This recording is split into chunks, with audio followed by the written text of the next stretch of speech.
Olá, irmãos.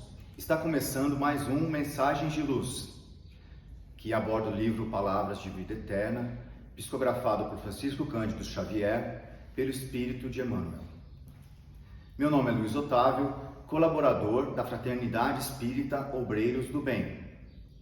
E hoje temos uma presença inédita no nosso canal, que é a querida Maria Aparecida. Tudo bom, Maria? Tudo bem, Luiz. É um prazer estar aqui, tá? Faz tempo que eu queria vir, finalmente consegui. Então, muito obrigada pelo convite. Nós te agradecemos, estamos muito felizes em tê-la aqui. Este livro do Palavras de Vida Eterna, ele é dividido em 180 capítulos, não é? Cada capítulo traz uma passagem do Evangelho. O capítulo de hoje, que nós vamos começar a estudar, é o 35.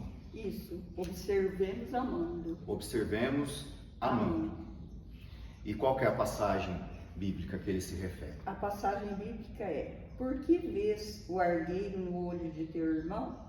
Está lá em Mateus, no capítulo 7, versículo 3. Emmanuel começa este capítulo dizendo sobre o julgamento que normalmente nós fazemos dos nossos irmãos. Isso. Então, até eu queria dizer, esse versículo,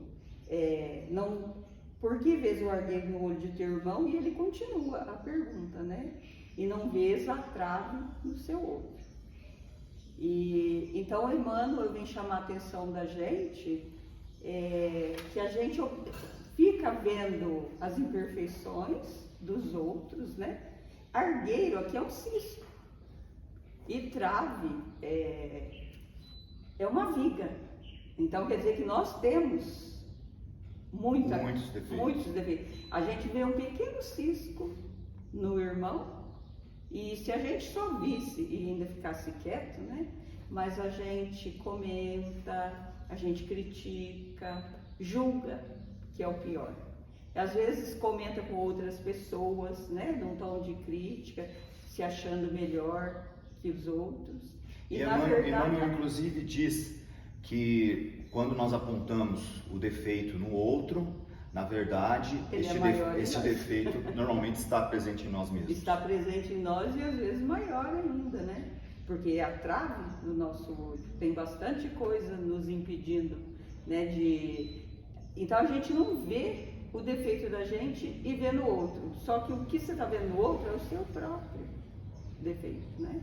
É o seu próprio defeito, não é o de... Quer dizer, a outra pessoa também tem. Pode ter. Mas a gente teria que ter, vamos dizer assim, caridade, né? Compaixão. Com o outro, compaixão. E não ficar julgando. Devia fazer como Jesus.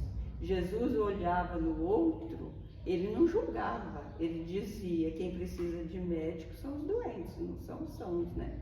E ele olhava com um olhar de quem já sabe que lá na frente vai ser diferente, que aquela pessoa hoje ela está fazendo aquilo que ela pode, aquilo que ela sabe fazer hoje, mas que ela tem a sementinha dentro dela e que essa sementinha vai germinar um dia. Um dia ela vai se tornar uma pessoa bem melhor. Então Jesus não julgava, não condenava e sabia que essa pessoa um dia ia conseguir ser bem melhor. Então Jesus nos ensina a ver o lado bom Exatamente. Dos nossos irmãos, não é? Exatamente. E temos uma tarefa hercúlea daqui para frente, porque Emmanuel trata de contemporâneos de Jesus, aos quais ele atribuiu apenas características boas e não apontando as características ruins. Exatamente. Então temos quais são esses contemporâneos de Jesus e qual é a característica marcante deles que Jesus não anotava e o que Jesus ensinava para eles. Então, aqui ele fala de Maria Magdala, né, que era uma mulher obsidiada e inconveniente. Mas para ele surgiu como um formoso coração feminino. Ele via ela de uma maneira diferente. Ela era atribulada por indizíveis angústias que, compreendida e amparada, lhe espalharia no mundo o sol da ressurreição. E, se eu não me engano, foi Maria Magdala a primeira que viu Jesus quando saiu, né? quando na ressurreição, que saiu lá da tumba, o primeiro contato, né, na ressurreição, acho que, se eu não me engano, foi Maria de Magdala, que estava ali. Maria de Magdala, ela renunciou toda a vida que ela tinha, né, uma vida de facilidades, de facilidade que ela tinha devido à beleza, mas ela renunciou a tudo isso para seguir Jesus. Para seguir Jesus. E aí ele fala também de Zaqueu. O Zaqueu era um usurário, né? E ela tinha as mãos azinhavradas, quer dizer, oxidadas, né? E infelizes. Para ele, no entanto, ele era o amigo do trabalho, a quem transmitiria levantadas noções de progresso e riqueza. Ou seja, não basta apenas, não devemos pensar neste lado mais obscuro das pessoas, mas Jesus ressaltava as características boas. As características boas, que é o que a gente não faz. A gente só olha nas pessoas as coisas ruins para criticar. Não sei se é para a gente se sentir melhor, achar que a gente é mais que o outro, que a gente é melhor, ou se é para aplacar a nossa consciência, né? Porque quando você aponta o outro, você não vê a sua. Então dói menos. Não sei exatamente por que a gente faz isso, mas a gente faz. Quando na verdade a gente deveria procurar nas pessoas as virtudes. A gente exalta as imperfeições e esquece das virtudes. Na verdade, muitas vezes a gente não sabe nem fazer um elogio, né, para as pessoas. E tanto que mesmo a gente não sabe receber um elogio. Quando alguém elogia a gente fica sem graça, a gente não tão sabe incomum, falar. Né, que isso se tornou, né? Porque você acostuma tanto a ouvir críticas, sempre alguém criticando alguma coisa, que quando alguém faz um elogio, aí você pensa, não sou eu não tenho essa qualidade, né? Aí você disfarça, não sabe nem agradecer, porque acha, muitas vezes a gente fica pensando que aí é vaidade, orgulho, mas não é.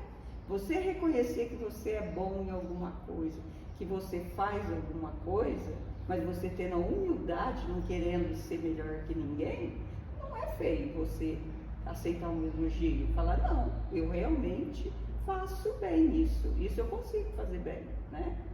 E depois de Maria de Magdala de Zaqueu, quem Emmanuel cita? Aí ele fala de Simão Pedro, né? Que Simão Pedro era fraco e inconstante, tanto que ele negou Jesus 3 vezes, né? E depois virou um grande apóstolo, né? Seguidor de Jesus. E também de Paulo de Tarso. Paulo de Tarso tinha um coração endurecido, né? Um doutor da lei, que perseguia os cristãos e virou o maior apóstolo. Né? Então, de perseguidor, ele foi seguir Jesus, se transformou no chamado apóstolo perfeito. Exatamente. Então, Maria Aparecida, como que a gente pode concluir, fechar o estudo de hoje, depois de tão belos ensinamentos? Então eu vou ler aqui primeiro. Observemos amando, porque apenas o amor puro arrancará por fim as escamas de treva dos nossos olhos, para que os outros nos apareçam na bênção de Deus, que invariavelmente trazem consigo. Então eu penso assim, Jesus, como ele não criticava ninguém, Jesus não tinha mais a trave no olho, né? Nem o argueiro mesmo, nem mesmo o cisco. E nós, quando nós conseguirmos as mudanças necessárias em nós, que a gente não tiver mais essa trave no olho e conseguir olhar o irmão com caridade, com bondade, com compaixão e entender que ele é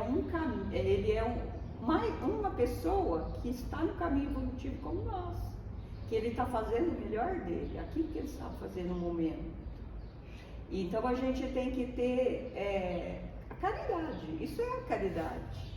Você olhar para o irmão e reconhecer que ele ainda precisa da sua ajuda e você conseguir ajudar ao invés de criticar e julgar. Até a caridade é o amor em movimento, né? É o amor em ação. Aqui ele não fala, observemos amando. E como você ama? Tendo a caridade, porque a caridade é aquilo que você faz. E amor é aquilo que você sente. Então, quando você está fazendo a caridade, você está pondo seu amor em ação. Você está ajudando o outro. Até eu trouxe aqui até um pedacinho de Paulo, na Epístola de Paulo, que ele diz: ainda que eu falasse, isso aqui é lindo, né? Epístola aos Coríntios. É só um pedacinho, tá? Ainda que eu falasse as línguas dos homens e dos anjos, se não tiver caridade, sou como o bronze que soa ou como o símbolo que retine.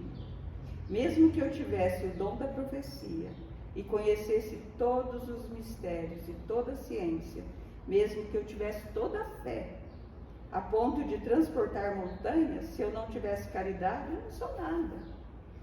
Então, é isso que é a mensagem, né?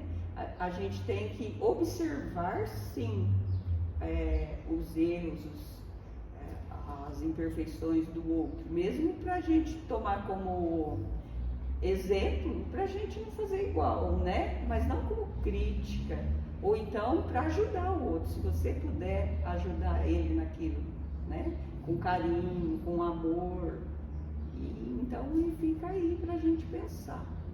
Então, se nós tivermos amor no coração, amor também nos olhos, nós afastaremos a sombra, que seria justamente o julgamento dos nossos queridos irmãos, Isso. E veremos neles a bênção de Deus, que são suas qualidades. Eles têm tudo dentro deles, todo mundo tem, né? Que um dia vai despertar, né? E o amor incondicional, que era o amor que Jesus tinha. A gente vai demorar um pouquinho, mas a gente chega lá, né? Com certeza.